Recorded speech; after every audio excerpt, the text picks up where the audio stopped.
Khalsa, Vaheguru Ji Ki Fateh. Ladies and gentlemen, it's my pleasure today, on behalf of Sikh Council of Wales, to welcome you all here at this very important and highlight venue of Cardiff University Julian Hodge Building. I am so pleased to have you here for us to today mark the 554th birth anniversary of Guru Nanak Dev Ji. Guru Nanak, as you all will know, is a visionary who is known to people and countries well outside our region. The followers of Guru Nanak came to be known as Sikhs, but I won't be wrong in saying that Guru Nanak's principles and values are followed and his vision is respected all over the world. So I will be introducing to you today our dignitaries that we have the pleasure of having amongst us. They have graced the occasion to be here. We have Lord Lieutenant Right Honourable Mrs. Morford Meredith, representing His Highness King Charles. We have Lord Mayor Right Honourable Councillor Mrs. Babylon Malik, representing the Council. First Minister Right Honourable Mr. Mark Drakeford, representing the Welsh Government, will join us a little later. We look forward to that. His Excellency Right Honourable High Commissioner of India Mr. Vikram Kumar Doraiswamy. Minister of Coordination from High Commission of India Mr. Deepak Chaudhary. Baroness Jenny Randerson, Chancellor of Cardiff University. Bishop of Clondalk Reverend Mary Stellard.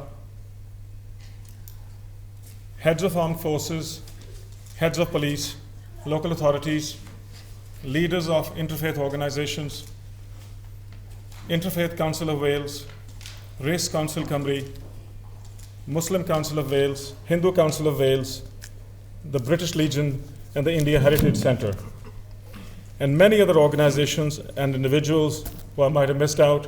You're very welcome, and thank you for being here. It's my pleasure going on further now to introduce to you and welcome Mr. Gurmeet Singh Randhawa, MBE, the President of Cardiff Gurdwara, Chairman Sikh Council of Wales. He's a community builder and a bridge between the communities. He's done a lot of good work, which we are proud of. Along with the team, he continues to make more and more progress in presenting us as one community, one Wales, as a part of the integrated country of Wales. Thank you very much.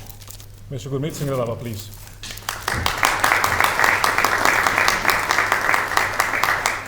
Thank you so much, Gurpreet ji. Gurpreet, those of you who don't know him, is a consultant gynecologist, fertility expert, specialist. He employed by the Swansea Bay University Health Board and is also a senior lecturer, University of Bristol. So we are very blessed that he does his best for the community, and indeed the Sikh Council of Wales is a very active member. Nanak Shah Fakir, Hindu da Guru, Musliman da Peer. Distinguished guests, ladies and gentlemen, good afternoon, Prinhonde, Namaste, Assalamu Alaikum, Sat Sri Akal. As Chairman of Sikh Council of Wales, I thank you for coming and welcome you to the 554th Gurpurab Sri Guru Nanak Dev, the founder of Sikh faith. Gurpurab is made of two words, Guru and Purab. Quite simply, it means anniversary celebrations or festival of the ultimate teacher. The ultimate teacher in this case is Guru, the God. So we are here to celebrate the 554th anniversary of that Guru called Guru Nanak, his life and his teachings to the world at large. Guru Nanak was born in 1469 at a place near Lahore in Pakistan and lived on this planet for 70 years A shrine in his memory is built at this place and is called Gurdwara Shri Nankana Sahib. People from all over the world come to Nankana Sahib to pay their respects to Guru Nanak. His life and teachings can be summarized in three parts.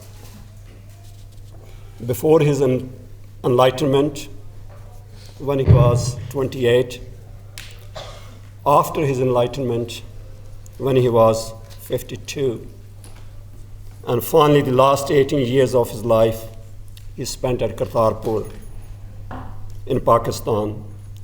A shrine in his memory is built at that place called Gurdwara Shri Kartarpur Sahib.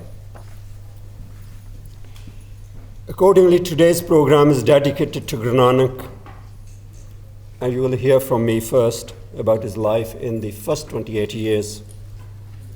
Secondly, you will hear from Professor James Haggerty, who is a professor of religious studies, Cardiff University, a distinguished scholar, and who will apprise you of his life during the following 24 years. Thirdly and finally, you will be appraised of his life over the following and last 18 years by today's youth, represented by two sisters, Kudrat and Nishchal. There will in between be singing a few hymns in the praise of Guru Nanak by Bhai Sarbajit Singh, who is the head Granthi of Sikh Gurdwara Cardiff, and two hymns by the children from Sikh Gurdwara Cardiff. So what then I have to say about Guru Nanak? More than 20 centuries before Guru Nanak, a sage was born in India with a similar prayer and put the question to himself, how could it that be Brahma would make a world and keep it miserable? He found that all human cravings in the cause of pain and laid down a code of ethics as the eightfold path to nirvana. About 6 centuries after him, another sage appeared who announced the universal fatherhood of God and brotherhood of man as constituting the kingdom of heaven, where all pain must be unknown. He claimed to be the one Son of God who had descended upon earth to carry the burden of man. He was persecuted, condemned, and crucified for what he preached. But his disciples after him carried the message far and wide. His simple teachings, however, got immensely transformed in form and practice before many centuries had elapsed. About 6 centuries still later, however, another sage appeared in the most idolatrous and superstitious southwest of Asia, who asserted the supremacy of God, and though not listened to and cared for at first, except by the lowly few, pursued his mission by persuasion and force. He declared himself to be the last of the prophets and the sole mediator between God and man for all time to come. There were, however, also times of unjust persecution, bloody conflict of man against man, tribe against tribe, nation against nation, followed of which the history is written as if in human blood. Guru Nanak himself described the condition at the time as follows. Kings were butchers, cruelty their knife, sense of duty has taken the wings and vanished. Falsity prevails like the darkness of the darkest night. In ego, the world is suffering endless pain, and how shall it be saved? Such were the conditions of society which gave rise to a protest of reform some year before the advent of Guru Nanak. At the time of his birth, the nurse was struck with the beaming face of the boy, surrounded by resplendent halo, as the divine baby smiled on his advent into this world.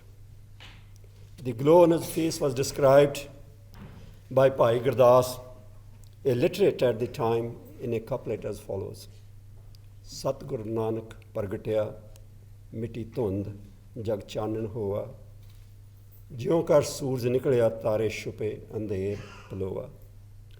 With the advent of Guru Nanak, the mist disappeared and light took over as if the stars had vanished with the sunrise. When Guru Nanak saw the world in pain, he prayed, Of thy grace, O God, save the world in agony, raise all to on thee, whichever way they may be raised.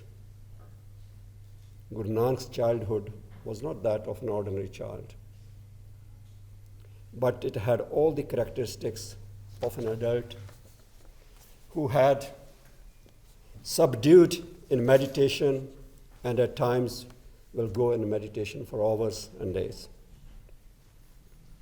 At the age of 7, Guru Nanak was taken to a school by his father, and when the school teacher came to give him the first lesson, Guru Nanak had asked him what he himself knew that he was going to teach him. After the teacher had explained what he had studied, what he would teach him, and with knowledge he would get, he shall be able to earn a good living. Guru Nanak was not impressed and told the teacher that this knowledge of yours shall be of no avail to me in the hereafter. It pertains to matter and is acquired merely to obtain the enjoyment of this world. Teach me something, if you can, that would overcome my earthly cravings, and let my heart be filled with devotion to God.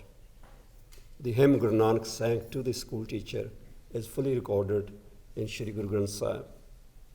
The teacher was astonished when he heard these words of wisdom, and he bowed to Guru Nanak.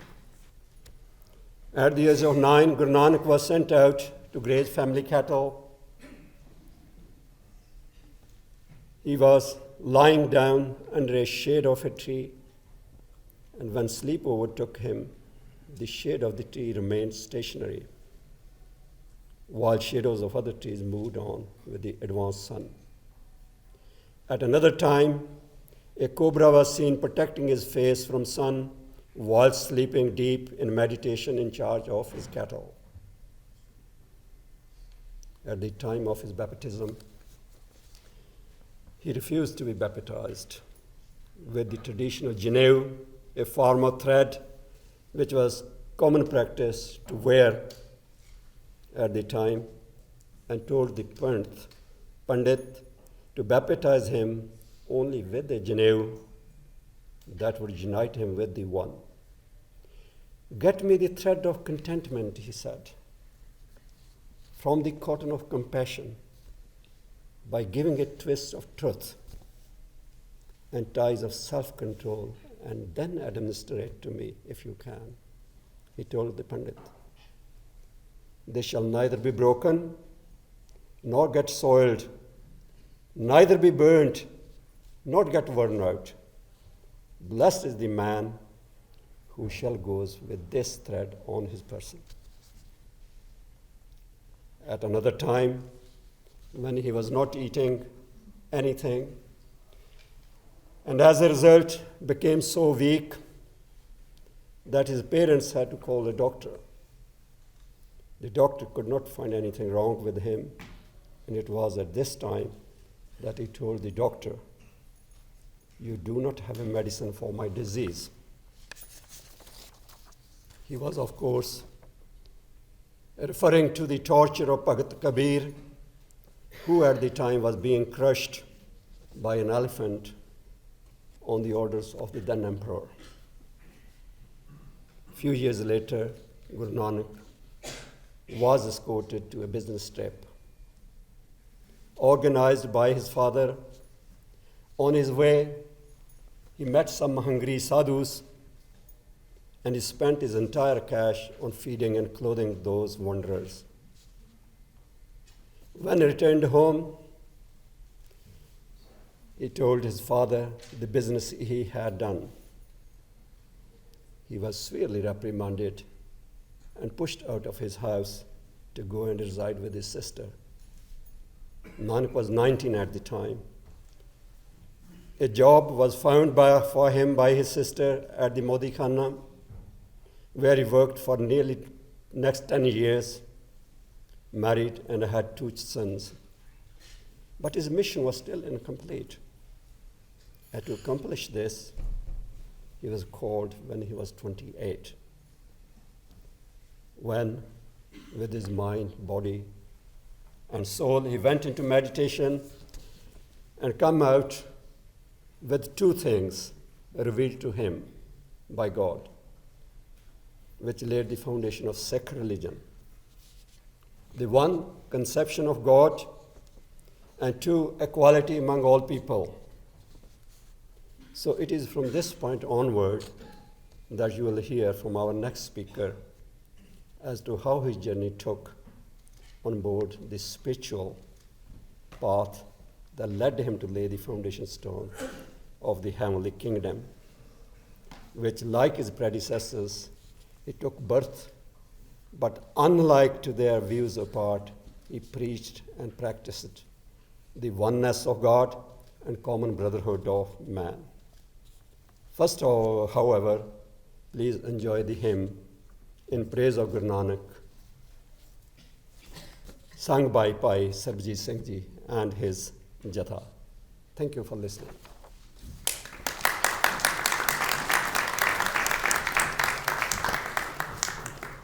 Thanks very much, Gurmeet Singh Ji. Very well said. Truth, compassion, and contentment have remained as elusive today as then. And therefore, the values, the wisdom, the guidance given by Guru Nanak remains as important and as valuable today as then. And as you've just been introduced by Sarbjit Singh Ji, with his team, will now sing a shabad called Zahar Peer Jagat Gur Baba. And if I share just a couplet from that, Bhagat Vachal Hoy Aya, Patit Udharan, Ajab Ajaba, Zahar Peer Jagat Gur Baba, meaning lover of the devotees. He has come to uplift the downtrodden.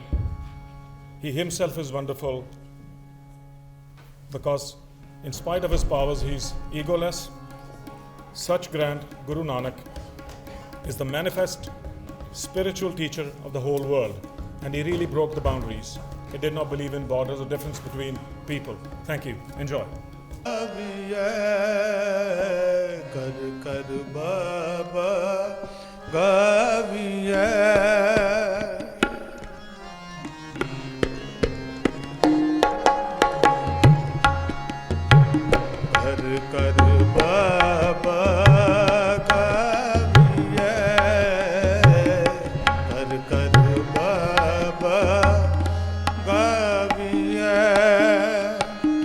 वचन ताल मृदंग बाबा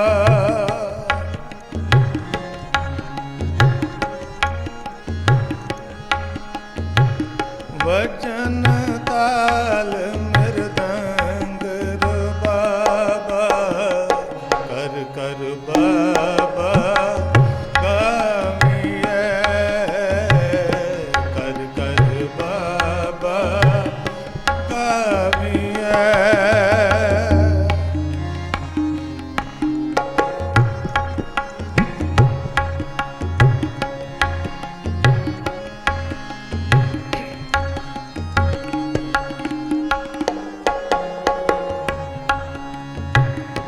गंग बनारस दुआ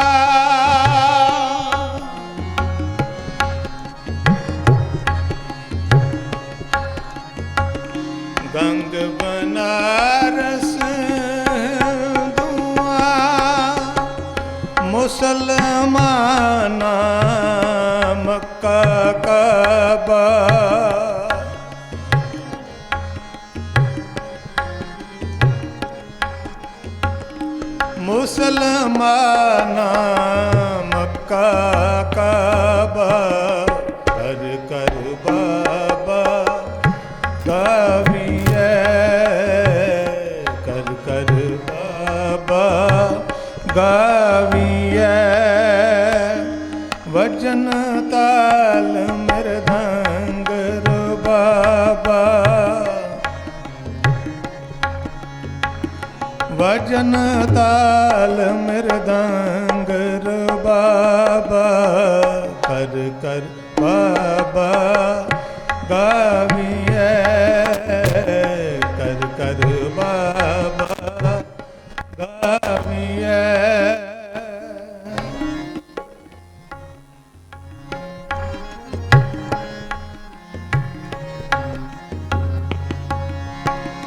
ਭਗਤ ਵਚਨ ਹੋਏ ਆਇਆ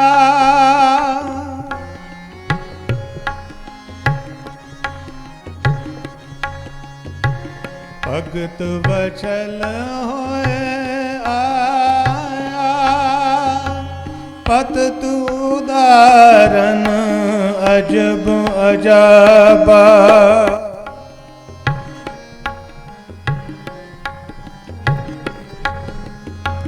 ਪਤ ਤੂੰ ਉਦਾਰਨ ਅਜਬ ਅਜਾਬਾ ਕਰ ਕਰ ਬਾਬਾ ਗਾਵੀਐ ਕਰ ਕਰ ਬਾਬਾ ਗਾਵੀਐ ਵਚਨ ਤਾਲ ਮਿਰਦੰਗ ਰਬਾਬਾ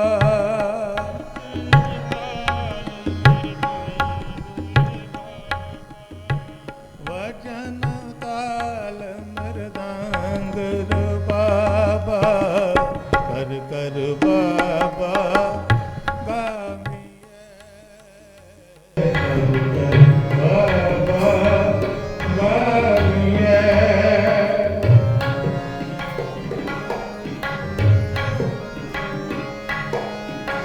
ਚਾਰ ਵਰਨ ਇੱਕ ਵਰਨ ਹੋਏ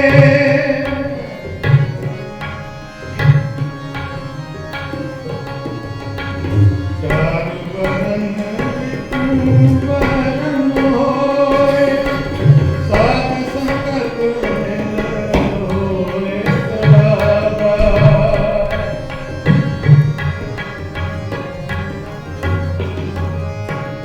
ਸਾਧ ਸੰਗਤ ਮਿਲ ਹੋਏ ਸਲਾਵਾ ਕਰ ਕਰ ਬਾਬਾ ਗਾਵੀਐ ਕਰ ਬਾਬਾ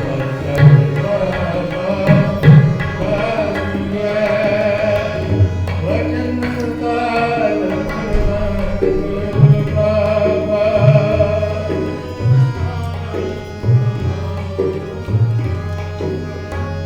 ਵਚਨ ਤਾਲ ਮਿਰਦੰਗ ਬਾਬਾ ਕਰ ਕਰ ਬਾਬਾ ਗਾਵੀਐ ਕਰ ਕਰ ਬਾਬਾ ਗਾਵੀਐ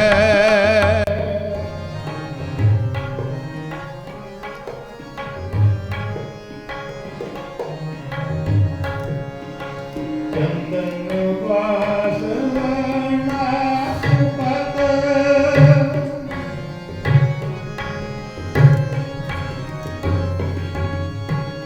ਚੰਦਨ ਵਾਸ ਵਰਨਾਸ ਪਤ ਅਵਨ ਨ ਧੂਮ ਨਾਸੇ ਮੁਖਰਾਗਾ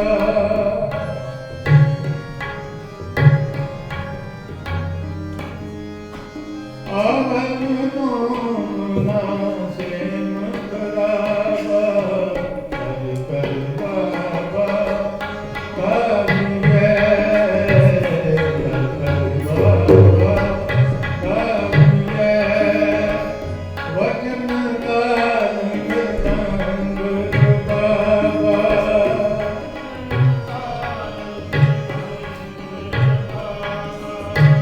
ਵਚਨ ਤਾਲ ਮਿਰਦੰਗ ਬਾਬਾ ਕਰ ਕਰ ਬਾਬਾ ਗਾਵੀਐ ਕਰ ਕਰ ਬਾਬਾ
Jagat Gur Baba, just focus a little bit on this concept. Guru Nanak is called Jagat Gur Baba, which stands for being the teacher for the world. Guru Nanak, as I said earlier, did not know of boundaries or borders, looked at all humanity as one and God as one for all. And as we go on, you'll hear about his travels, you'll hear about his life more. Before I introduce you to my next speaker, I just wanted to say that one more friend of ours, a dignitary amongst us, Honorary Captain Raj Agarwal and Honorary Council of India. He's another community builder and a bridge between communities who supports the wider diaspora of India and Sikhs to continue to be a progressive community and part of this country. So my next speaker, I have pleasure to introduce to you is Professor James Haggerty. He's an extremely valued friend and part of our group here today. We've known him for a while. He's always readily helping, supporting us. A very knowledgeable man. He's head of religious studies, an authority on Sikh religion and other religions. As you will now hear and enjoy his talk. Professor James Haggerty, please.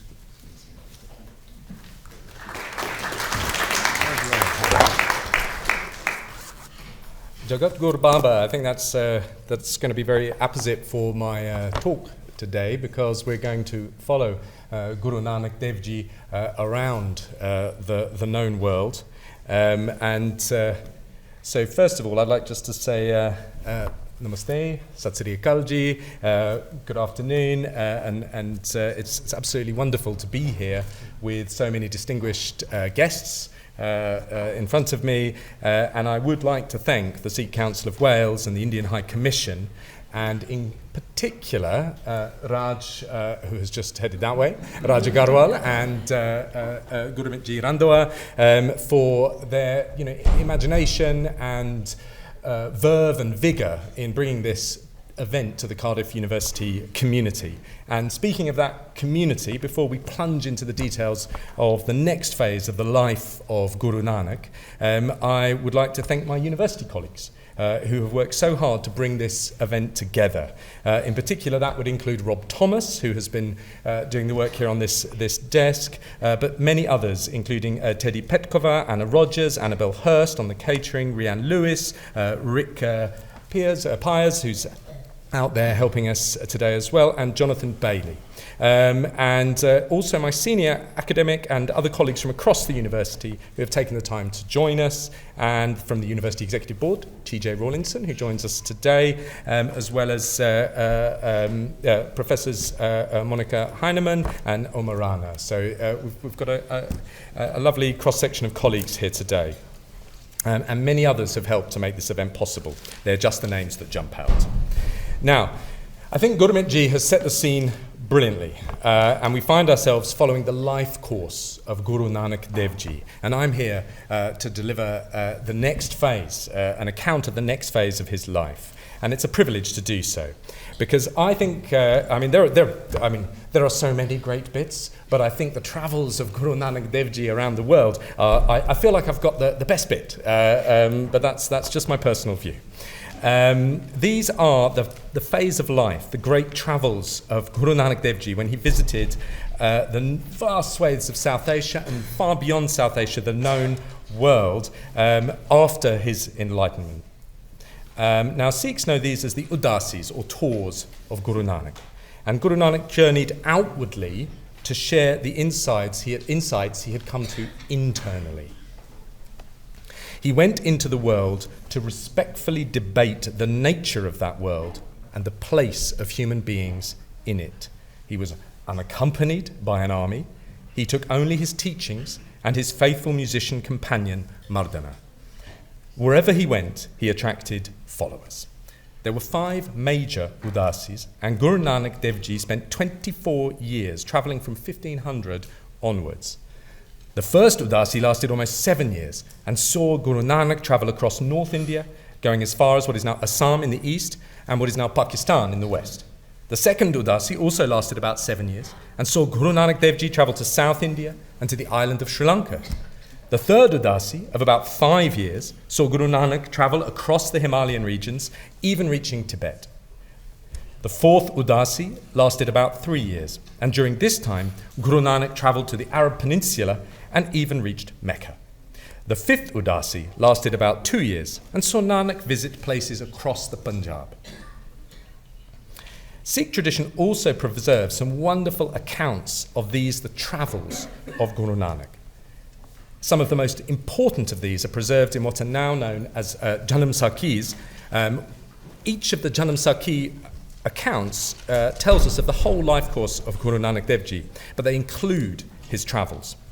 And Janam Sakhi itself is a composite of the word Sakhi, meaning a witness or a testimony or a teaching, and by extension a narrative episode, a story, and Janam, birth. And the earliest manuscripts we have of these are from about the 17th century, but they absolutely preserve traditions far older than this.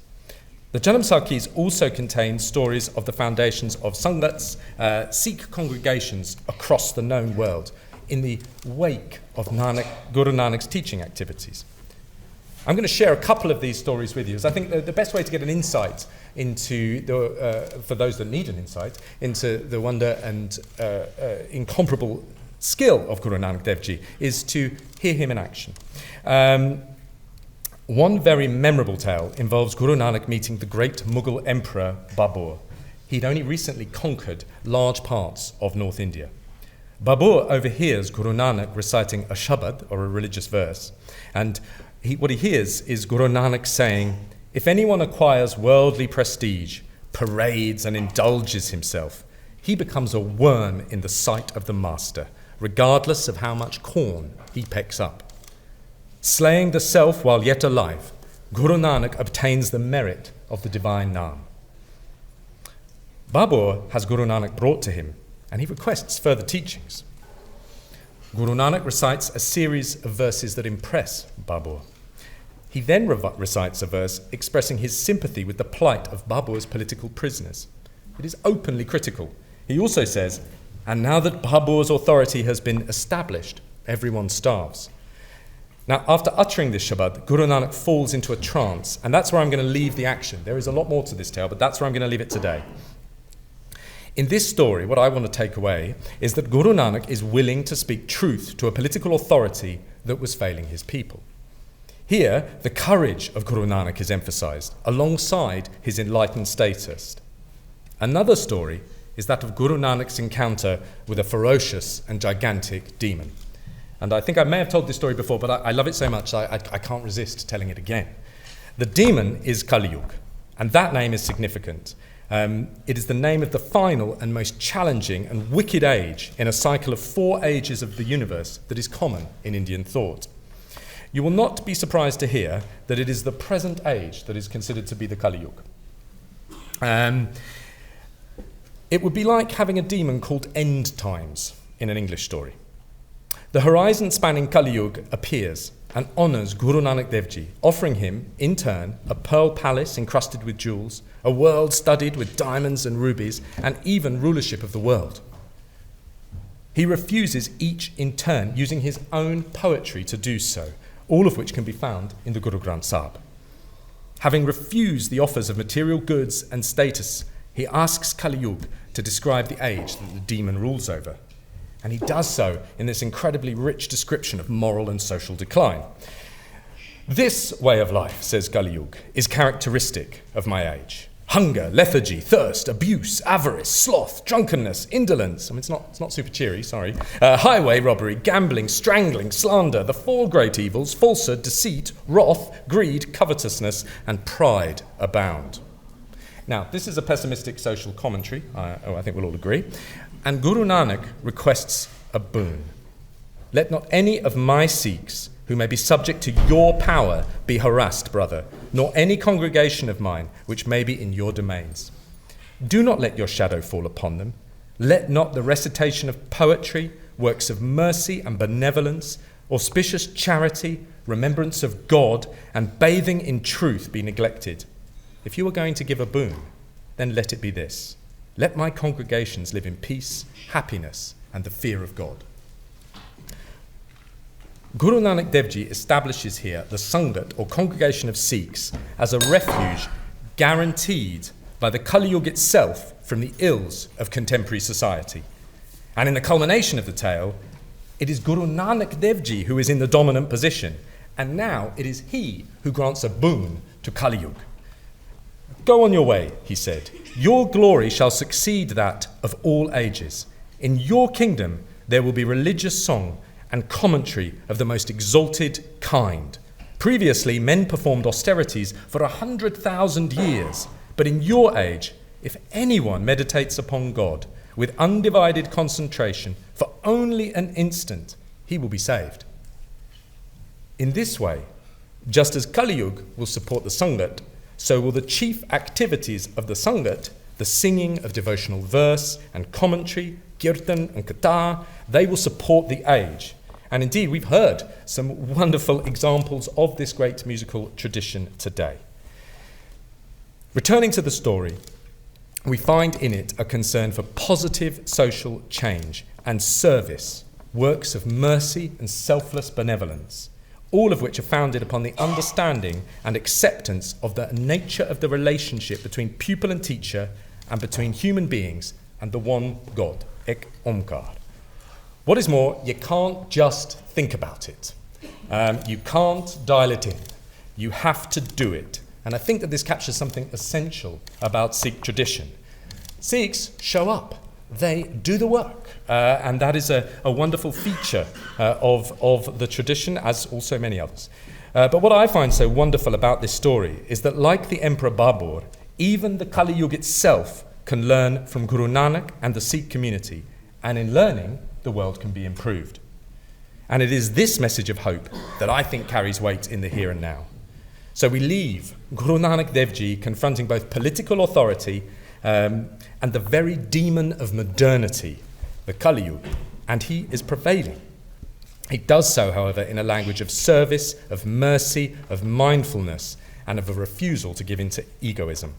And I think this is as worthy of celebration today, 554 years on, as it was on the day of Guru Nanak Dev Ji's birth. And with that, I will say thank you very much indeed.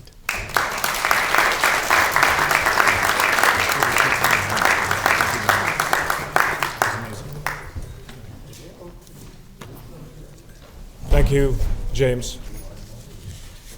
A message of hope. Truly, today we are living in a time probably most advanced technologically than before ever.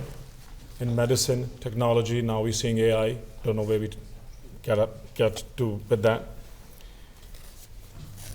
But also, in this time, those who meditate on the name, the message is those who meditate on the name of the Lord with undivided attention, devotion, will find and steer their way through this time as well. More important now than ever before. And that leads me to our next Shabd Kirtan or hymn by children Tanveer Kaur, Meher Kaur, and Sab Singh. The Shabd is called, I just share a couplet, Narayan Narpat Namaskare, Aise Gur ko Bal Bal Jaiya, Aap Mukat Mohitare, picking up from where James left. The one who bows in humble reverence to the primal Lord, the Lord of all beings, I am a sacrifice to such a Guru. He himself is liberated and carries me across as well. Please enjoy. Thank you. ऐसे गुर को बल बल जाइए, ऐसे गुर को बल बल जाइए,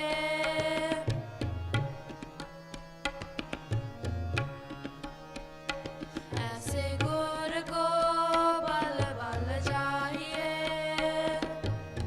आप मुकत मोए तारे, आप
ऐसे गुर को बल बल जाइए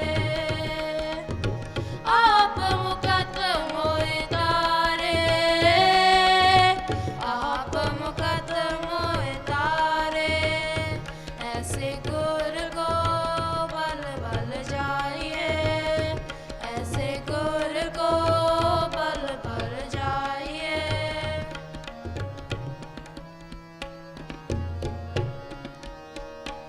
ऐसे गुर को बल बल जाइए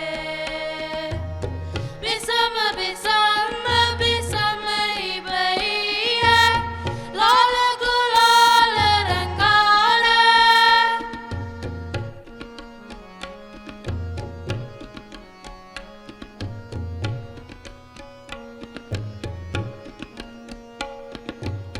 बिसम बिसम बिसम बही है लाल गुलाल रंगार लाल गुलाल रंगार ऐसे गुर को बल बल जाइए ऐसे गुर को बल बल जाइए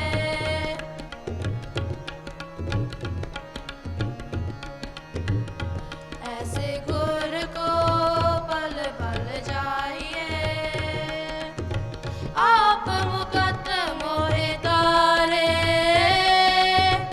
आप मुकत मोए तारे ऐसे गुर को बल बल जाइए ऐसे गुर को बल बल जाइए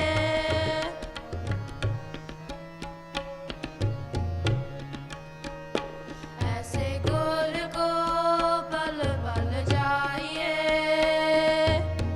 को नानक संतन रसाइए जो जग गुंगा मुस्कान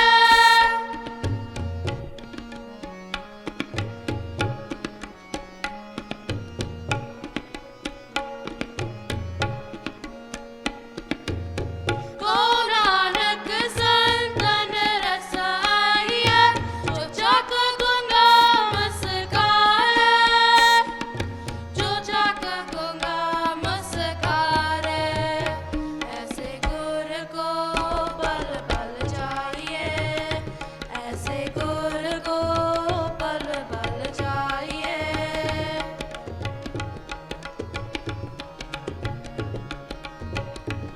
ऐसे गुर को बल बल जाइए आप मुकत मोए तारे आप मुकत मोए तारे ऐसे गुर को बल बल जाइए को बल बल जाइए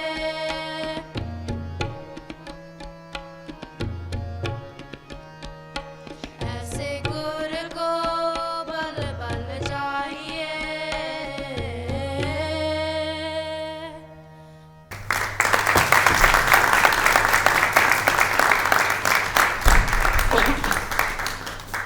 Beautifully done by these children. Next, I have the pleasure of sharing with you a talk by Miss Nachal Kaur and Miss Kudrat Kaur, who will talk through the journeys or the odysseys or udasis of Guru Nanak, the travels which James introduced us to. They will share a part of it in a moment. Vaheguru Ji Ka Khalsa, Vaheguru Ji Ki Fateh. Good afternoon. Firstly, I wanted to say a massive thank you for having us here to speak today. We were asked to speak on the final bit of Guru Nanak Dev Ji's travels from 1529 to 1536. And to be able to do that at such a prestigious event with such honorary people here is a big, big honor. My name's Kudrat. I'm a doctor in Newport and I went to medical school in Cardiff University, so this place is very dear to me. So it's very great to be back in this lecture theatre. My name is Nachal. I'm currently a medical student here at Cardiff. Can I move this? Sorry, technical difficulties. So, Guru Nanak Dev Ji embarked on a divine mission and travelled in all four directions, and his travels were known as the Udasiyan, which has been mentioned earlier in the great talks that we've heard so far. He met people of different religions, tribes, races, cultures, visiting various centres of Hindus, Muslims, Buddhists, Jains, Sufis, yogis, and so many more. Guru Nanak travelled on foot with Bhai Mardana, his long-term companion who was a practicing Muslim. At age 56, Guru Nanak carried out his final Udasi from 1525 to 1526, which was largely spent in Punjab, having spent his previous Udasiyan travelling all over the world. You can see from this map, obviously it was described earlier where the different areas that he travelled, but this map kind of just shows you the extent of how far and wide Guru Nanak Dev Ji travelled on foot throughout his Udasiyan. On return to Nankana Sahib from his third Udasi, Guru Nanak was asked what the most pivotal moment of his travels had been. He said, Amrit Vela. Amrit meaning ambrosial, and Vela meaning time of day. Any moment becomes an ambrosial hour in which truth and positive thoughts are contemplated.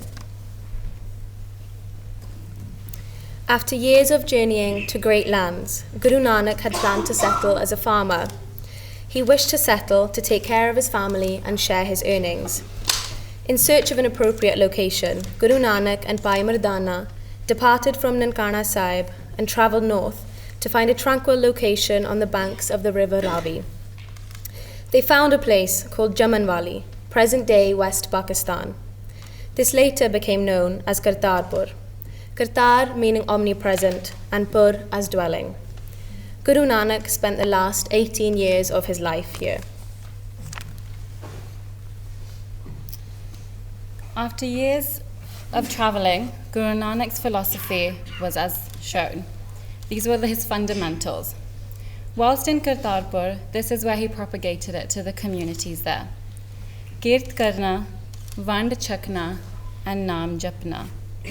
You can see in this picture, this is Guru Nanak Dev Ji and Bhai Mardana Ji on the banks of the river Ravi at what then became Kartarpur Sahib. Kirt karna is the act of earning one's living through honest means, of benefit to oneself but also others. Vand chakna is sharing one's gains with others, be it spiritual or material. Naam japna is meditating on the name of God, a process of introspection that facilitates self and societal development. This framework allowed for harmonious communities to be founded. Guru Nanak's goal was to enhance human and economical development, which simultaneously sustained the ecosystem. The ideology which aids an equitable society was Guru Nanak's way of life. This started attracting followers to the banks of the river Ravi. These followers started calling themselves Sikhs, meaning learners. Bhai Lena, who later became the second Guru of the Sikhs, lived in the village next to Kartarpur. Bhai Lena had been heading towards Jwalamukhi on their yearly pilgrimage to goddess Durga when he was touched by Guru Nanak's philosophy. In early 1525 AD, Bhai Lena joined Guru Nanak for his fourth Udasi. Just another map. So this was with his final Udasi, he initially went with Bhai Lena and went through different areas of Punjab. He then asked Bhai Lena to go back to Kartarpur to look after his community, and he continued in these areas. One of the places he stopped was Multan, which is now in modern-day West Pakistan, and at that time it was known as the land of Sufis and spiritualists. On Guru Nanak's visit, he was sent a full bowl of milk, which showed to him that Multan was already full of enough Sufis and spiritualists, and so he was not needed. Guru Nanak Dev Ji took a jasmine flower and put this into the bowl, which floated on top. The flower added fragrance to the milk without spilling it, therefore adding value. Guru Nanak had come to Multan with a message of oneness to unite people. His act of adding the jasmine flower conveyed that spiritual wisdom is limitless. there can be many thoughts that coexist harmoniously without disruption. He compared it to rivers merging into oceans without the displacing of water. The egalitarian teachings of Guru Nanak took form in our religious text, the Sri Guru Granth Sahib, which is known as the Living Guru, a collection of verses which contains writings from people from all different religions. I took this picture in Amritsar of one of the frescoes at Baba Atal Gurdwara. It's depicting all these different spiritualists and Sufis from different backgrounds, so Hindu, Muslim, Jainism, all giving their writings to Guru Arjan Dev Ji at the time, who was the 5th Guru, and Bhai Gurdas, who was writing them into our Sikh scriptures. Guru Nanak returned in 1526 AD to Kartarpur after travelling for 2 years. Kartarpur had been left in the hands of Bhai Lena. Throughout the 4 Udasiyan, Guru Nanak had travelled far and wide over 22 years. So here's another quick look at the map showing all of Guru Nanak's travels over the 4 Udasiyan. To communicate the essence of his wisdom, which he had gained through years of dialogue with spiritualists, Guru Nanak formed the Mool Mantar. It forms the opening verse of the Sri Guru Granth Sahib, the Sikh scripture and living Guru. Guru Nanak's emphasis was always on the idea of oneness. Guru Nanak Dev Ji then passed the baton on to Bhai Lena, renaming him as Guru Angad. Angad is a Sanskrit name meaning part of one's body, implying that the two were an embodiment of the same philosophy. At age 70, Guru Nanak's worldly form came to an end in 1539 AD. When asked if he was worried about death, Guru Nanak said, "When wisdom is acquired, then death becomes a well-wisher." When Guru Nanak passed away, his message of oneness was reflected at Kartarpur. There had been an argument between the Sikh, Hindu and Muslim communities. All wished to perform Guru Nanak's last rites in their own respective traditions. Guru Nanak explained the concept of Jyoti Jyot, whereby only his mortal body would expire. The divine light which illuminated him would pass on to his successor, Guru Angad. The Guru requested flowers to be placed on either side of him, and he told them that permission for funeral rites would be given to those whose flowers had remained fresh till the morning. With his last breath, Guru Nanak infused the spiritual light into Guru Angad. The Sikh, Hindu and Muslim devotees returned the next morning. They lifted the sheet that had been placed over Guru Nanak's body and were astonished to see no trace remained of Guru Nanak's mortal body. Only the fresh flowers remained. Guru Nanak upheld the teachings of oneness, unity and diversity. His knowledge was a ray of hope for a united world. This is a photo taken at Baba Atal showing the final days of Guru Nanak. You can see people from all communities, Sikhs, Hindus, Muslims and yogis attending. So, we've heard a lot today, but what can we learn from this? So following the core philosophies, like we mentioned earlier, of Kirat Karna, Vand Chakna and Naam Japna, it's to instill those in our daily lives. So to earn an honest living, share with others, and to reflect and meditate. We can learn from Guru Nanak's teachings that thoughts can coexist without disruption, so we can be tolerant to other people's beliefs. In today's world, it's more important than ever to reflect on the phrase Nirpo Nirvair, which means no fear, no hatred.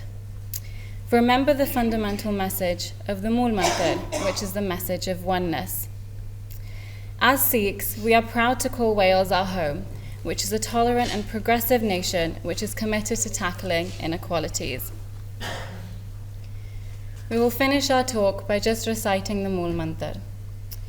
Ek Onkar, Sat Nam, Karta Purak, Nirpo, Nirvair, Akal Murat, Ajuni Sebang, Gurpurab. There is one God. Truth is thy name. They are the Creator. They are without fear. They are without hate. God is timeless and without form. They are beyond birth and death. They are the enlightened one, and they can be known as Guru's grace. Vaheguru Ji Ka Khalsa, Vaheguru Ji Ki Fateh.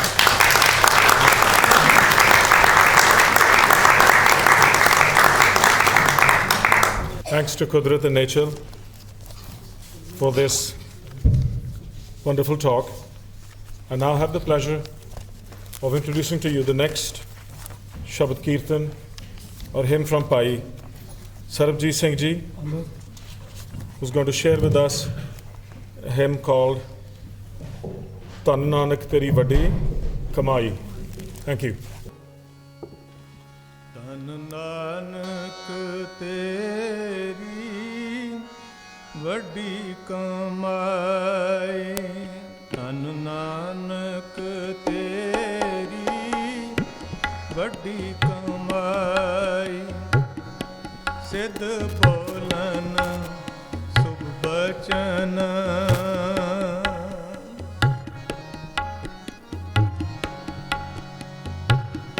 ਸਿੱਧ ਬੋਲਨ ਸੁਭ ਬਚਨ, ਧਨ ਨਾਨਕ ਤੇਰੀ ਵੱਡੀ ਕਮਾਈ, ਧਨ ਨਾਨਕ ਤੇਰੀ ਵੱਡੀ ਕਮਾਈ।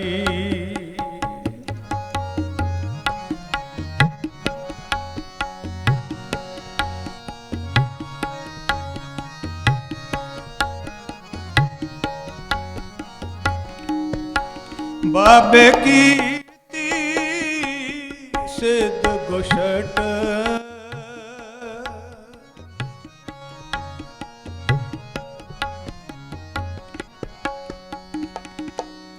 ਬਾਬੇ ਕੀਤੀ ਸਿੱਧ ਗੁਸ਼ਟ, ਸ਼ਬਦ ਸਾਤ ਸਿਦਾ ਵਿੱਚ ਆਈ,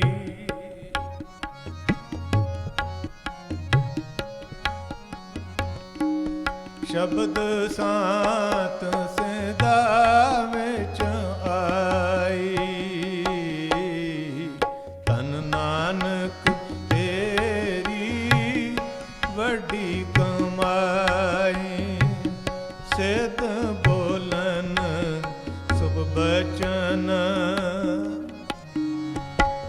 ਸਿੱਧ ਬੋਲਨ ਸੁਭ ਬਚਨ,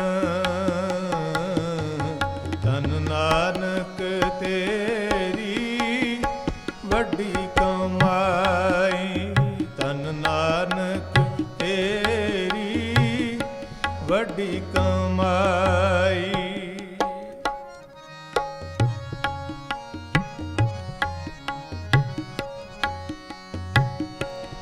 ਜਿਣ ਮੇਲਾ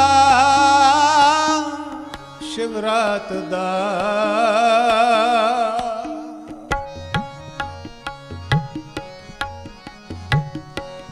ਜਿਣ ਮੇਲਾ ਸ਼ਿਵਰਾਤ ਦਾ, ਖਟ ਦਰਸ਼ਨ ਆਦੇਸ ਕਰਾਈ,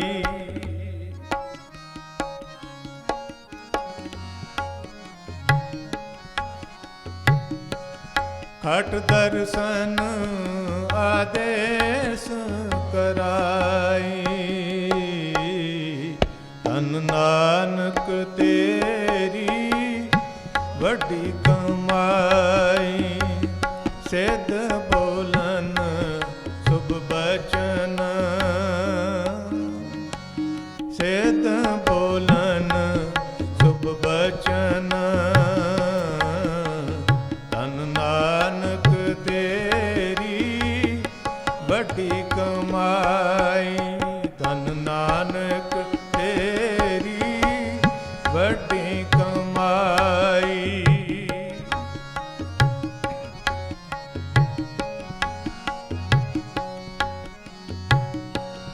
ਵੱਡਾ ਪੁਰਖ ਪ੍ਰਗਟਿਆ,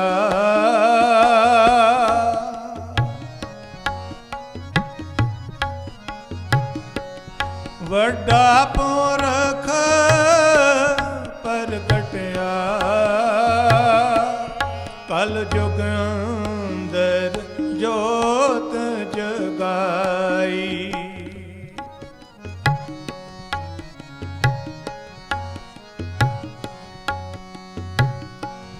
ਕਲ ਜੁਗ ਅੰਦਰ ਜੋਤ ਜਗਾਈ।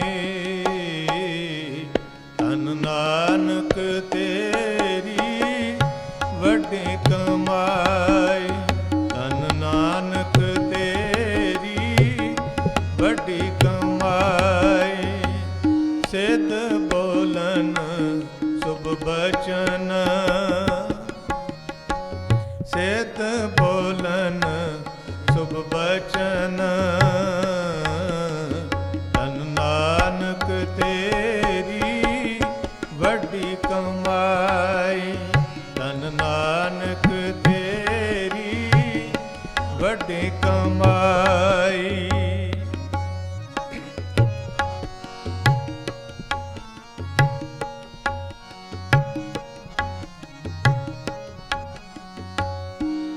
ਮਿਲਿਓ ਬਾਬਾ ਉਠਿਆ।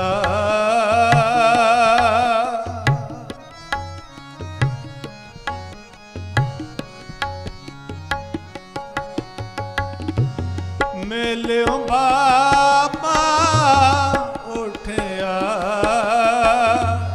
ਮੁਲਤਾਨੇ ਦੀ ਜਾਰਤ ਜਾਈ।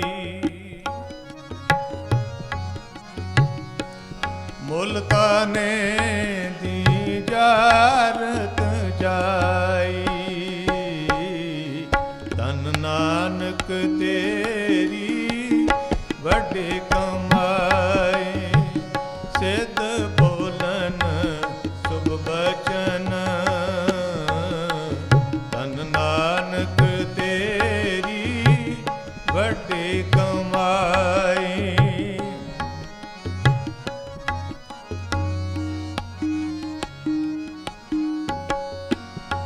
ਅੱਗੋਂ ਪੀਰ ਮੁਲਤਾਨ ਦੇ।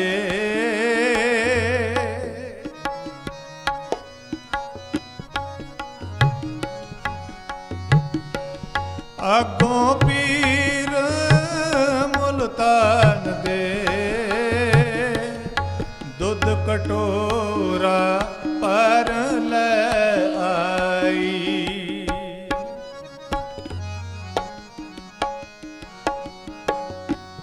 ਦੁੱਧ ਕਟੋਰਾ ਪਰ ਲੈ ਆਈ।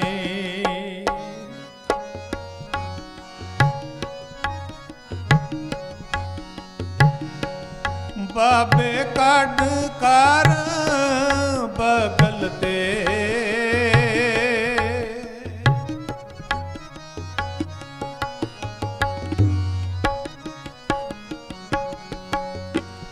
ਬਾਬੇ ਕੱਢ ਕਰ ਬਗਲ ਤੇ। ਚੰਬੇਲੀ ਦੁੱਧ ਵਿੱਚ ਮਿਲਾਈ।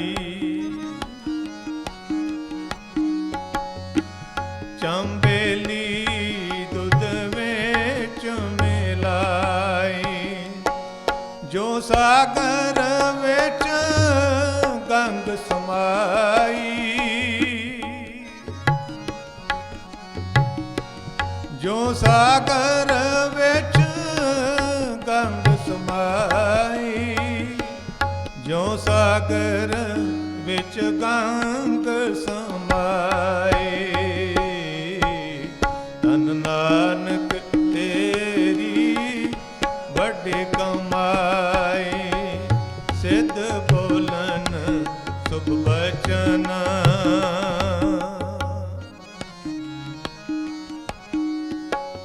ਸਿੱਧ ਬੋਲਨ ਸੁਭ ਬਚਨ। ਧੰਨ ਨਾਨਕ ਤੇਰੀ ਵੱਡੀ ਕਮਾਈ। ਧੰਨ ਨਾਨਕ ਤੇਰੀ ਵੱਡੀ ਕਮਾਈ। ਸਿੱਧ ਬੋਲਨ ਸੁਭ ਬਚਨ। ਸਿੱਧ ਬੋਲਨ ਸੁਭ ਬਚਨ। ਧੰਨ ਨਾਨਕ ਤੇ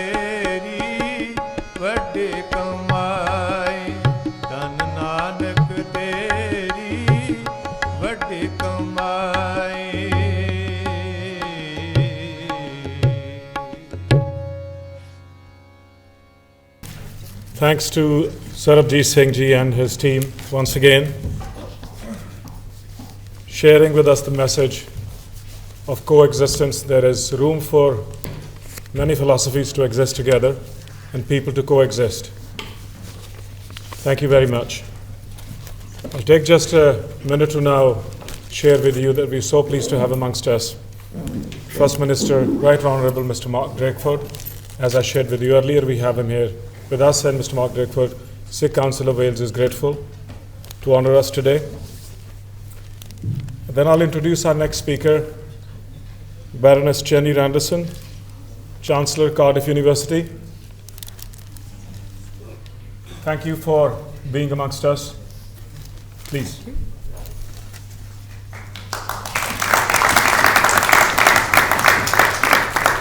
Thank you very much indeed, ladies and gentlemen. And croeso I Prifysgol Caerdydd. Welcome to Cardiff University.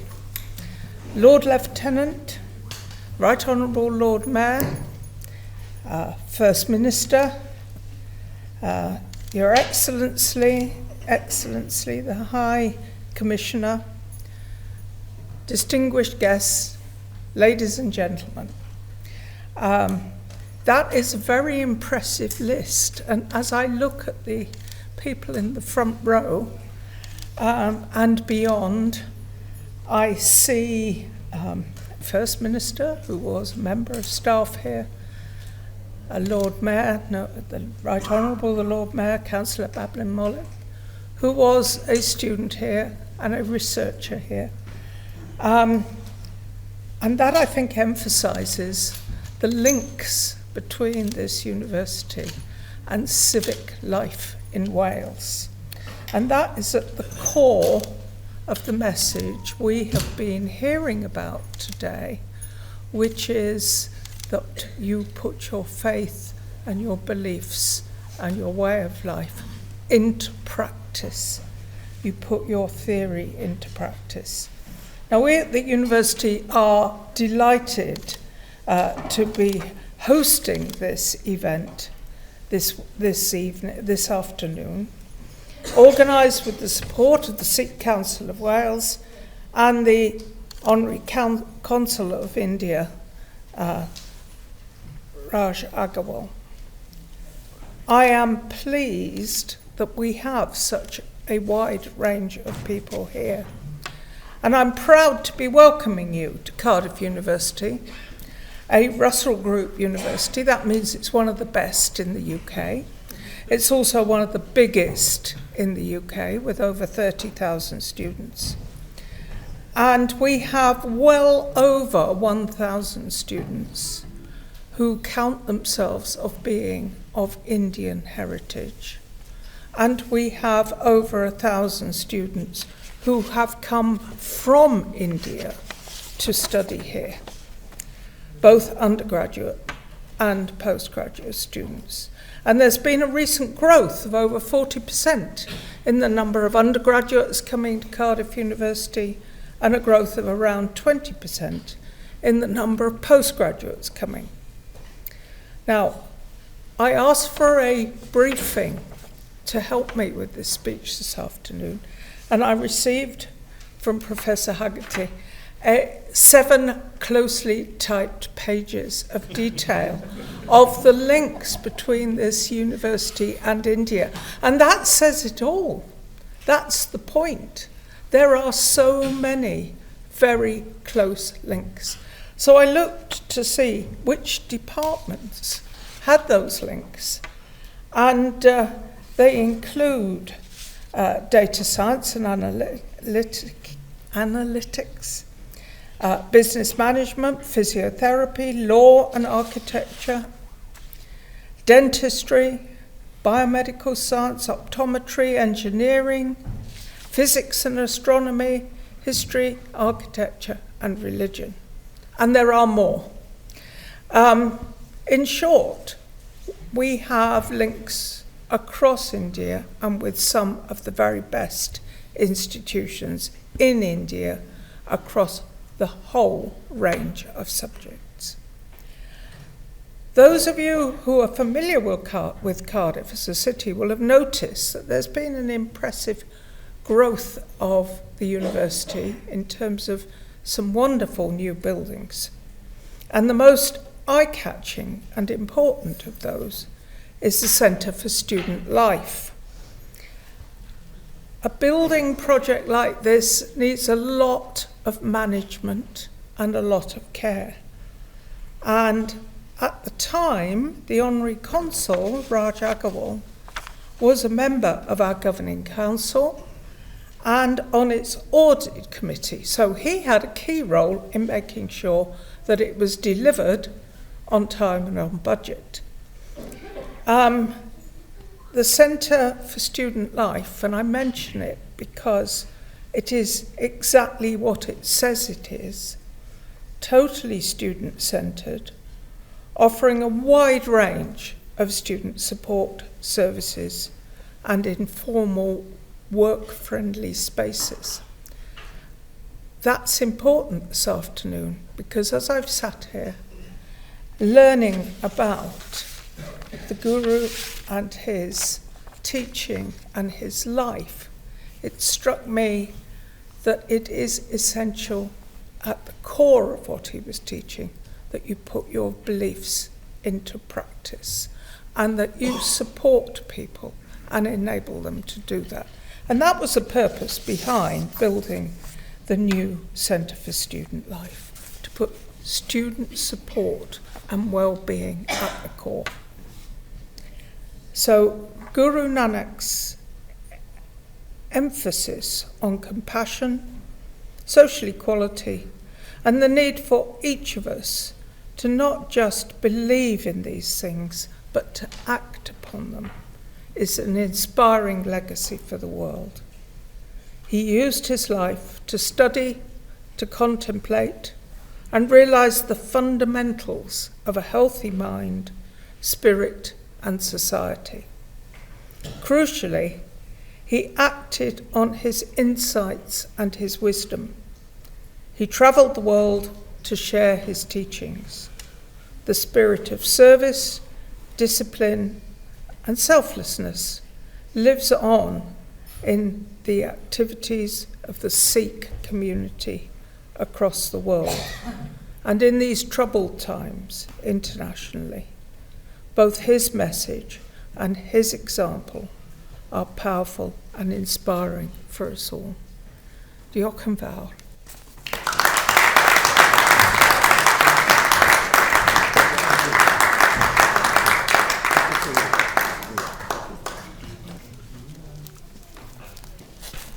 Thank you, Baroness Jenny Anderson.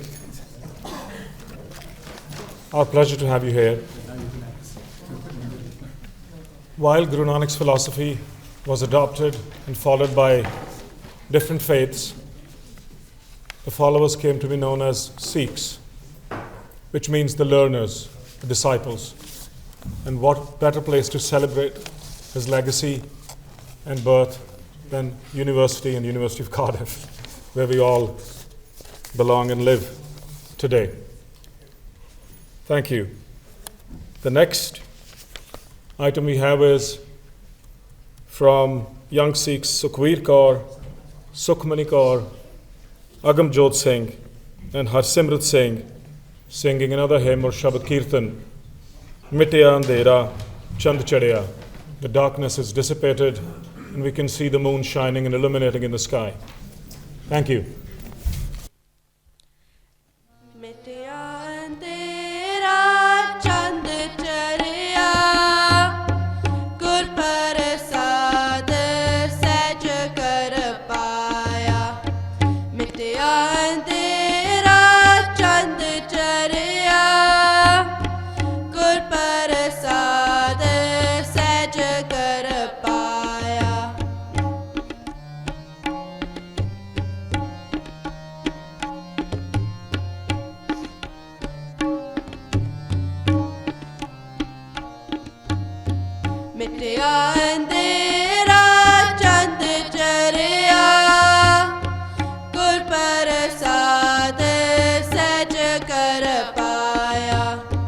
साधु संग से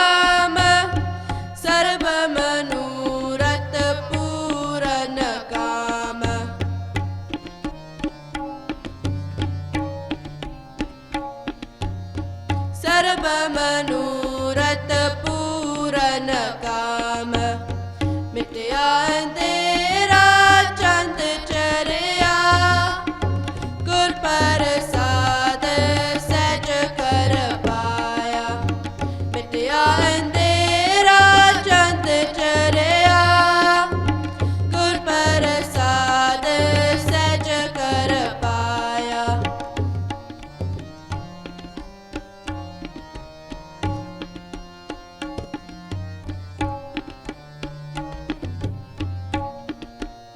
ਮਿਟਿਆ ਅੰਧੇਰਾ ਚੰਦ ਚਰਿਆ ਗੁਰ ਪ੍ਰਸਾਦ ਸਹਿਜ ਕਰ ਪਾਇਆ ਪੁੱਜ ਗਈ ਤ੍ਰਿਸ਼ਨਾਰ ਜਸੇ ਅੰਘਾਨੇ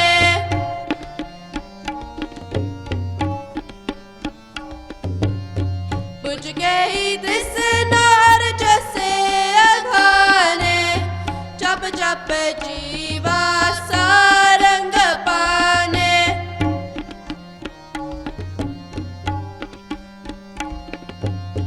ਜਪ ਜਪ ਜੀਵਾ ਸਾਰੰਗ ਪਾਨੇ ਜਪ ਜਪ ਜੀਵਾ ਸਾਰੰਗ ਪਾਨੇ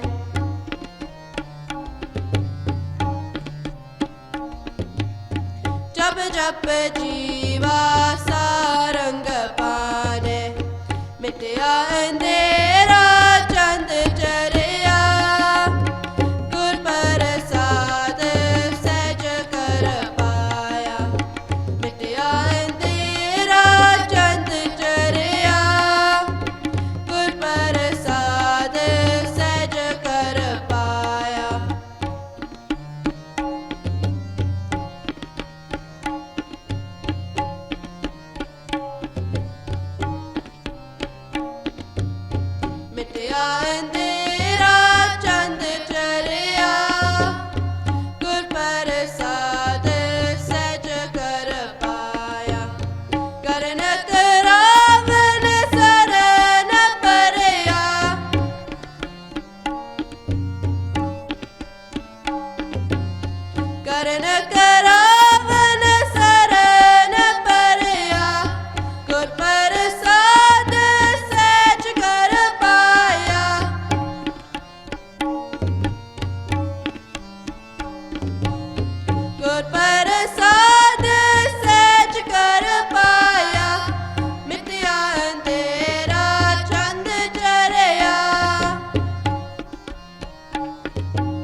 जी का खालसा वाहिगुरु जी की फतेह Kaur, Sukhmani Kaur, Agamjot Singh, and Harsimrat Singh. Please join me here.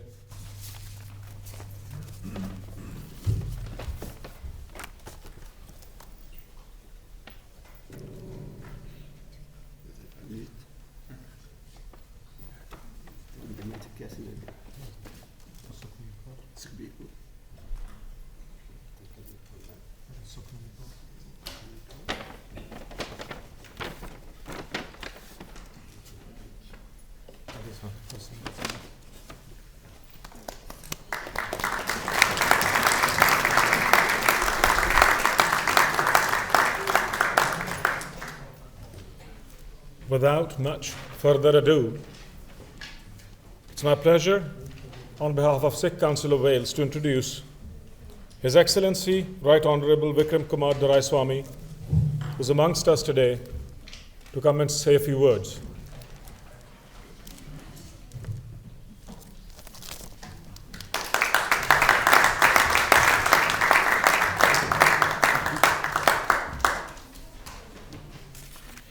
Thank you very much, Dr. Gurpreet Kalra. Your Excellency, First Minister Drakeford, Lord Lieutenant, Baroness Randerson, Chancellor of the University, Cardiff University, Lord Mayor, the Right Honourable Lord Mayor, Sardar Gurmeet Singh Randhawa ji, our Honorary Consul General, Raj Agarwal ji, Bhai Sarabjit Singh ji and the Jatha from the Singh Sabha Gurdwara here. Ladies and gentlemen, what a pleasure it is to be here in Wales on the eve of Gurpurab. I was just telling some of the friends out here that it seemed almost fitting that my 3 previous attempts to come to Wales over the past 1 year didn't work out, but it seemed fated that I should come here to celebrate this particular festival in this wonderful city, in this wonderful principality. I didn't realize till I heard the Baroness, the Chancellor, speak why this venue is so appropriate. Obviously, the First Minister served here. Of course, the Lord Mayor was also served here. And it seems you have as many as 7 closely typed pages of text to share with me about the connections that this university has with India. But there is another wonderful connection, which I think it's a small but tangible connection, which is to the Sikh Council of Wales. The 2 young ladies who gave us a wonderful lecture here, I think, if I'm not wrong, it was Kudrat and Nerchal, yes, there, sitting over there. What is the concept of being Sikh? It is to study, to be a student. What better place to study this wonderful moment than to be at a university and see it in the context of knowledge, in the context of wisdom, and in the context of the light that knowledge and wisdom bring all of us. I was delighted to hear the expositions not just of the Udasis of the great Guru Nanak Dev Ji, but also of the Mool Mantra. Our 2 young scholars, our 2 young doctors, I should say, actually shared that with all of us. And I want to contextualize what I'm going to say in the context of the Mool Mantra and the 3 pillars of Guru Nanak Dev Ji's wisdom. The idea of the universality of creation, the universality of godhood, and the universality of the human existence is the most fundamental truth that religion teaches us, no matter which one we seek to follow. Guru Nanak Dev Ji tried to unify all of that by making the message simple, practical, and understandable for everybody. Living in an age, I dare say, every bit as conflicted as ours currently is, the Kali Yuga point that, who was it who made? You made, of course, Professor, is most appropriate.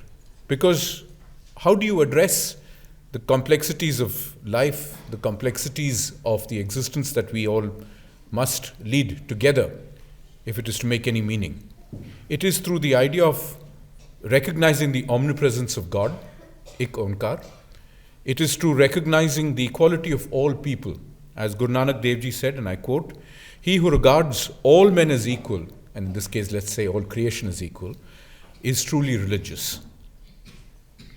I recalled this at the Gurdwara Sahib a little while ago, the wonderful phrase, "I am you and you are me, and therefore what is the difference between us?" To underline that all humanity seeks the same access to God. And so the Gurdwara is a very special place, certainly in India, because its doors face all four directions. The idea that every path leads to the same goal, and that every aspect of prayer must be universal. I want to add here the importance of service, because there is no idea of the universality of existence if one serves the other. Service, the idea of seva or kar seva, service literally by the hand or by the doing of service, is so important in making and emphasizing the idea of equality. To go to a Gurdwara, to partake of the same food, and to act and to be part of the service of cleaning up or serving the food is equally an important part of being of the community. There is a purpose to life that you learn from that, and there is a practicality. And I want to remember in my penultimate point, the point about practicality. There is a great story told of Guru Nanak Dev Ji in which he went to the banks of the Ganges and saw priests praying and offering water to the setting sun. Guru Nanak Dev Ji suggested and acted practically and turned in the opposite direction and started offering water towards the land. So the people asked him, "What are you doing? Why are you pouring water in the wrong direction?" He says, "I'm offering waters to my fields in the Punjab." So he said, "But that's so far away." And he said, "And the sun is closer." So practicality of the point that we do things that make sense to everybody. That worship must be accompanied by being practical, by being in the here and now. And so that is the truly honest, timeless truth which we all seek, whether you come to a university or you go to a place of worship. And that is why, ladies and gentlemen, on Guru Nanak Dev Ji's birth anniversary, we recall the great clarion call that the Sikhs have, which is Jo Bole So Nihal, Sat Sri Akal. Thank you very much.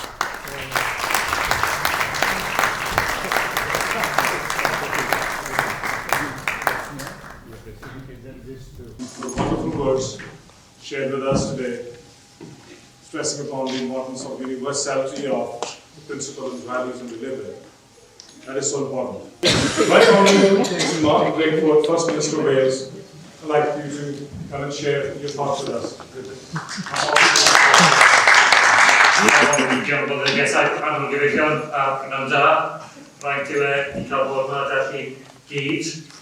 Good afternoon to you all. It is an honour to be here to celebrate the Guru Nanak Dev Ji's birth anniversary celebrations.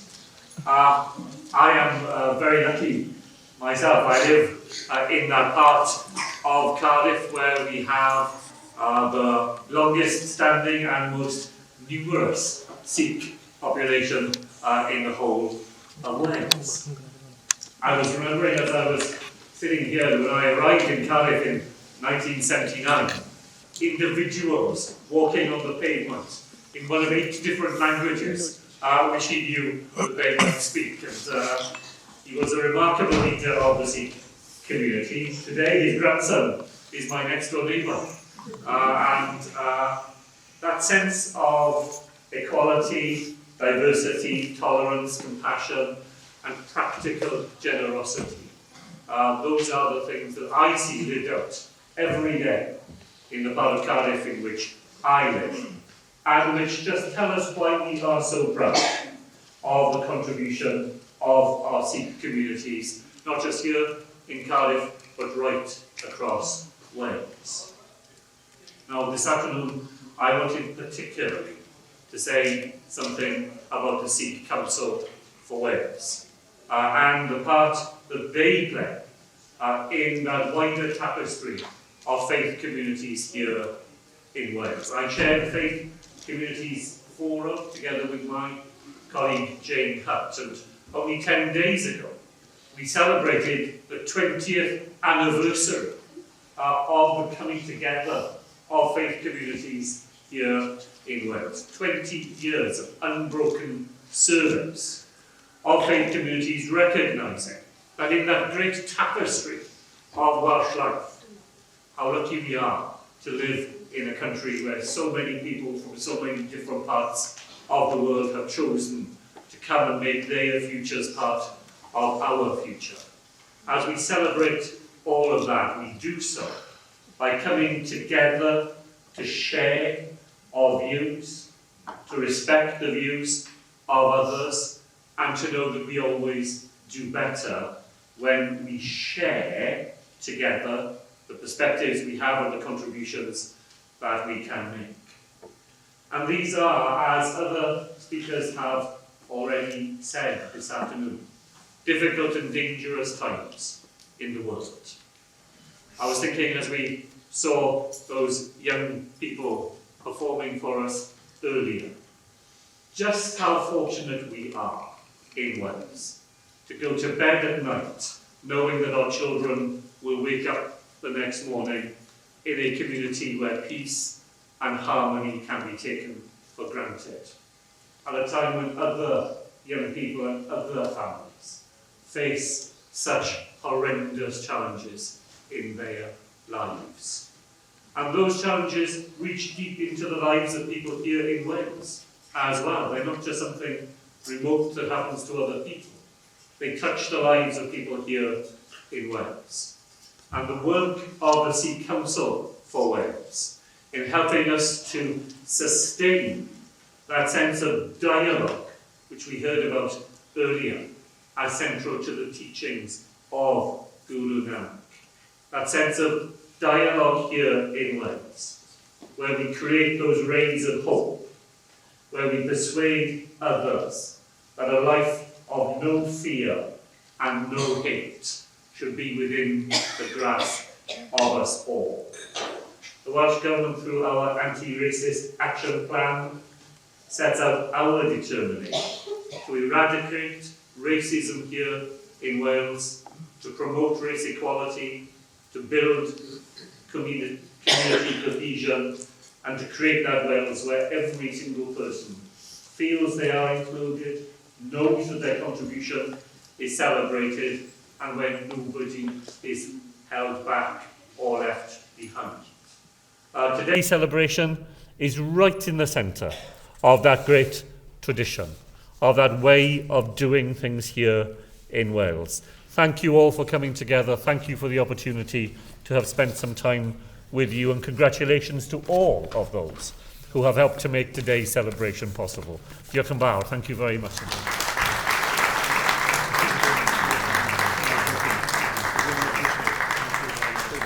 Thanks very much, Right Honourable Mr. Mark Drakeford, for that very kind message.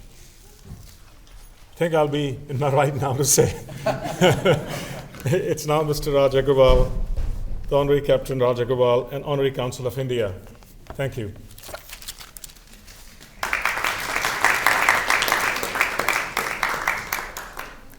Thank you, Gurpreet ji. Thank you for all you do in the profession and in the community. As we've seen, you are a great asset to all of us. Thank you.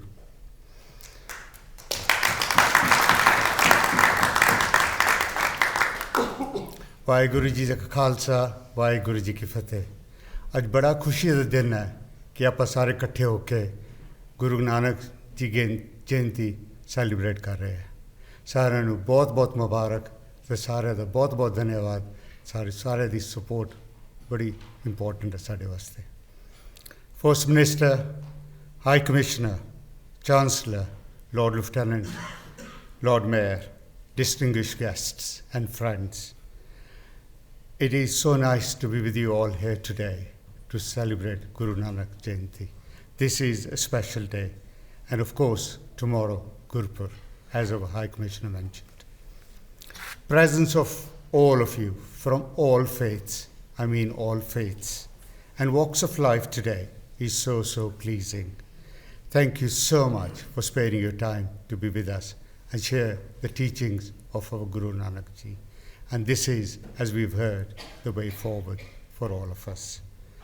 I can only acknowledge and echo what we've heard already, all about what the speakers have recited and what the speakers have shared with us. It's all about affection, harmony, selflessness, equality, truth, dignity, and respect for all. And most importantly, looking after each other, which we've proved we can do it during the COVID period. First Minister, under your leadership, the diaspora are happily settled in Wales. They call Wales their home, as we've heard. As you know, they're extremely hardworking. They contribute so much in every sector, and in particular in the health sector, and in teaching, and in academia, in every sector. And they're rising up the ladder very, very quickly. And they are taking some of the strongest positions now, which is really excellent news for all of us. But it is your encouragement and your leadership which has made it happen. We all live together happily. My special thanks today go to Gurmeet Ji. Gurmeet Ji, thank you. And James Haggerty for pulling it all together. They've been absolutely brilliant. Everything has been a can-do. We will do it. We will do it. So thank you so much.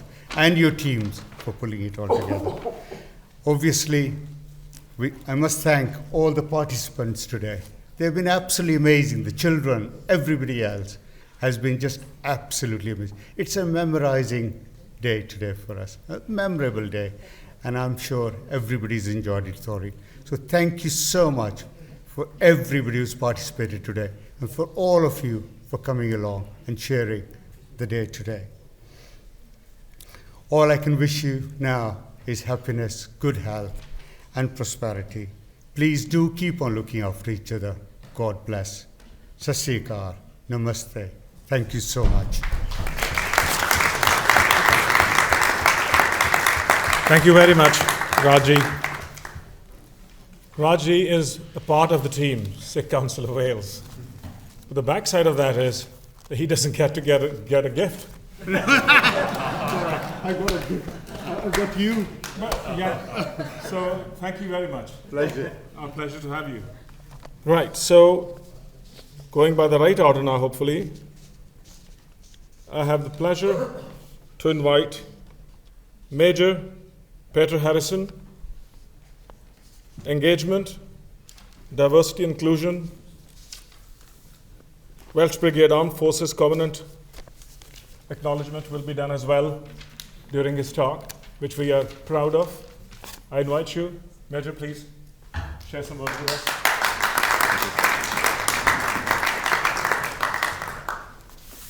Thank you. I'll keep this rather short because I know we're probably running out of time. The important part about today is the Sikh Council of Wales have very kindly agreed to sign the Armed Forces Covenant. The Armed Forces Covenant is a pledge between members of the community and the armed forces so that people won't be treated any less than anybody else because of the service that they conduct. It's a very memorable moment for us to have the Sikh community sign this Armed Forces Covenant because Sikhs have given so much to this country and the armed forces and the defence of this nation. So without further ado, I'd like to invite Gurmeet to come and sign their part of the pledge, and I shall sign on behalf of the Ministry of Defence.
I'm extremely grateful to Major Pete Harrison, a wonderful guy to work with, and wonderful guy to have a liaison with the community. And it is a pleasure for on behalf of Sikh Council of Wales that we have been able to sign this covenant and create a permanent bond. Sikhs, by their tradition, have been the force in militarization. Back in the First World War, Second World War, the British Empire, nearly 1 million Sikhs given their lives for the world peace in First World War. And those who worked came home with either limbs missing, without pension. So there's a great contribution.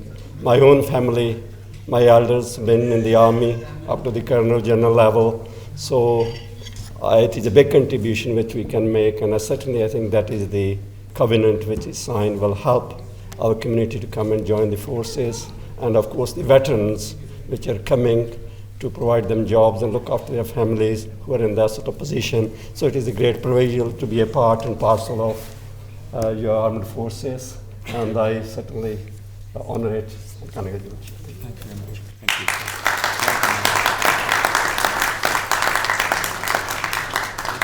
Last moments of this program, there is one Shabd Kirtan by Bhai Sarbjit Singh Ji and team which will be sung now. But I also must share with you that after this there will be food served for the community, from the community, and a part of that, prasad mithai, the sweets, have been brought by High Commissioner of India to participate in that, and we thank you for that.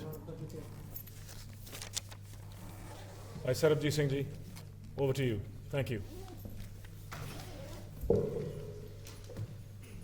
ਸਤਿਗੁਰ ਨਾਨਕ ਪ੍ਰਗਟਿਆ ਮਿਟੇ ਧੁੰਦ ਜਗ ਚਾਨਣ ਹੋਆ ਸਤਿਗੁਰ ਨਾਨਕ ਪ੍ਰਗਟਿਆ ਮਿਟੇ ਧੁੰਦ ਜਗ ਚਾਨਣ ਹੋਆ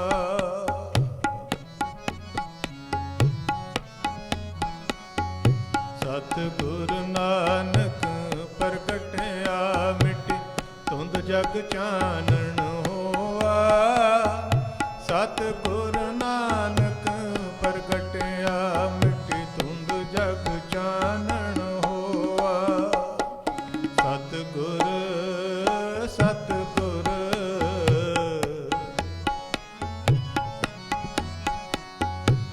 ਜੋ ਕਰ ਸੂਰਜ ਨਿਕਲਿਆ ਤਾਰੇ ਛਪੇ ਅੰਧੇਰ ਪਲੋਆ ਤਾਰੇ ਛਪੇ ਅੰਧੇਰ ਪਲੋਆ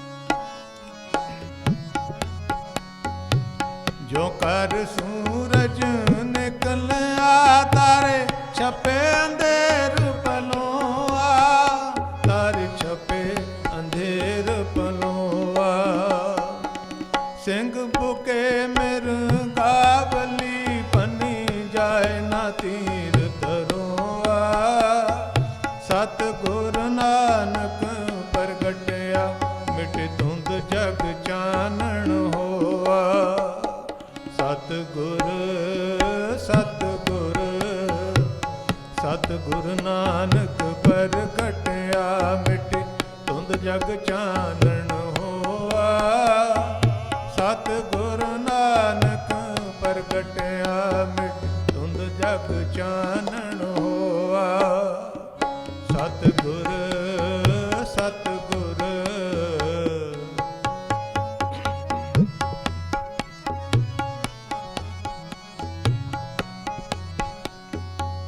ਜਿੱਥੇ ਬਾਬਾ ਪੈਰ ਧਰੈ ਪੂਜਾ ਆਸਣ ਥਾਪਣ ਸੋਆ ਪੂਜਾ ਆਸਣ ਥਾਪਣ ਸੋਆ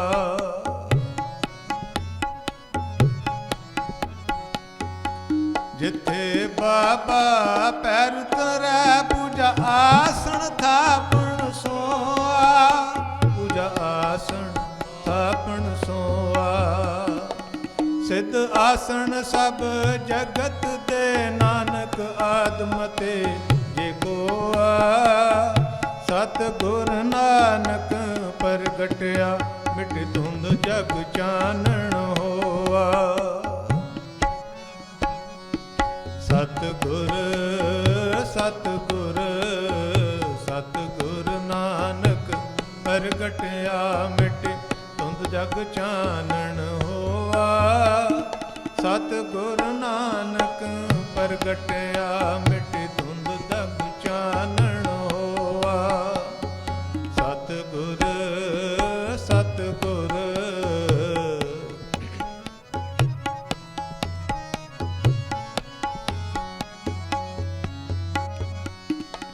ਕਰ ਕਰ ਅੰਦਰ ਧਰਮਸਾਲ ਹੋਵੇ ਕੀਰਤਨ ਸਦਾ ਵਸੋਵਾ ਹੋਵੇ ਕੀਰਤਨ ਸਦਾ ਵਸੋਵਾ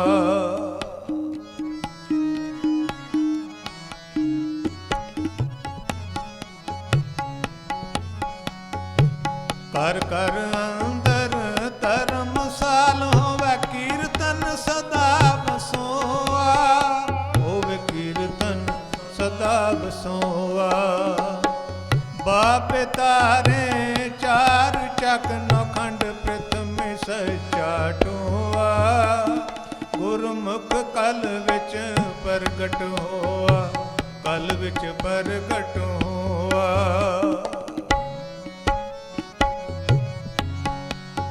ਸਤਿਗੁਰ ਸਤਿਗੁਰ ਸਤਿਗੁਰ ਨਾਨਕ ਪ੍ਰਗਟਿਆ ਮਿਟ ਧੁੰਦ ਜਗ ਚਾਨਣ ਹੋਵਾ ਸਤਿਗੁਰ ਨਾਨਕ ਪ੍ਰਗਟਿਆ ਮਿਟ ਧੁੰਦ ਜਗ ਚਾਨਣ ਹੋਵਾ ਸਤਿਗੁਰ ਸਤਿਗੁਰ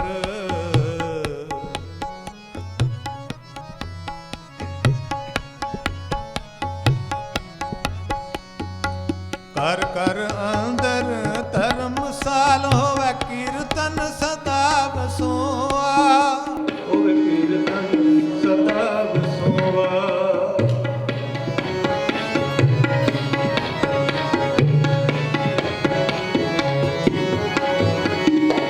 ਕਰ ਕਰ ਅੰਦਰ ਧਰਮਸਾਲ ਹੋਵੇ ਕੀਰਤਨ ਸਦਾ ਵਸੋਆ ਹੋਵੇ ਕੀਰਤਨ ਸਦਾ ਬਾਪ ਤਾਰੇ ਚਾਰ ਚੱਕ ਨਖੰਡ ਪ੍ਰਥਮ ਸੱਚਾ ਟੋਆ ਗੁਰਮੁਖ ਕਲ ਵਿੱਚ ਪ੍ਰਗਟ ਹੋਆ ਕਲ ਵਿੱਚ ਪ੍ਰਗਟ ਹੋਆ ਸਤਿਗੁਰ ਸਤਿਗੁਰ ਸਤਿਗੁਰ ਨਾਨਕ ਪ੍ਰਗਟਿਆ ਮਿਟ ਧੁੰਦ ਜਗ ਚਾਨਣ ਹੋਆ ਸਤਿਗੁਰ ਨਾਨਕ ਪ੍ਰਗਟਿਆ ਮਿਟ ਜਗ ਚਾਨਣ ਹੋਆ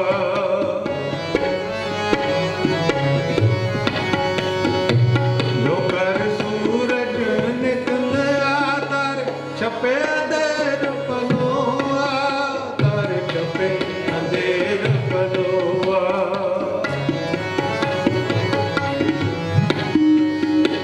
ਜੋ ਕਰ ਸੂਰਜ ਨਿਕਲਿਆ ਦਰ ਛਪੇ ਅੰਧੇਰ ਪਲੋਆ ਦਰ ਛਪੇ ਅੰਧੇਰ ਪਲੋਆ ਸਿੰਘ ਭੁਕੇ ਮਿਰਨ ਗਾਵ ਮੀਤ ਜਾਏ ਨ ਤੀਰ ਤਰੋਆ ਸਤਿਗੁਰ ਨਾਨਕ ਪ੍ਰਗਟਿਆ ਮਿਟ ਧੁੰਦ ਜਗ ਚਾਨਣ ਹੋਆ ਸਤਿਗੁਰ ਸਤਿਗੁਰ ਸਤਿਗੁਰ ਨਾਨਕ ਪ੍ਰਗਟਿਆ ਮਿਟ ਧੁੰਦ ਜਗ ਚਾਨਣ ਹੋਆ ਸਤਿਗੁਰ ਨਾਨਕ ਪ੍ਰਗਟਿਆ ਮਿਟ ਧੁੰਦ ਜਗ ਚਾਨਣ ਹੋਆ ਸਤਿਗੁਰ ਨਾਨਕ ਪ੍ਰਗਟਿਆ ਮਿਟ ਧੁੰਦ ਜਗ ਚਾਨਣ ਹੋਆ ਸਤਿਗੁਰ ਨਾਨਕ ਪ੍ਰਗਟਿਆ ਮਿਟ ਧੁੰਦ ਜਗ ਚਾਨਣ ਹੋਆ ਸਤਿਗੁਰ ਸਤਿਗੁਰ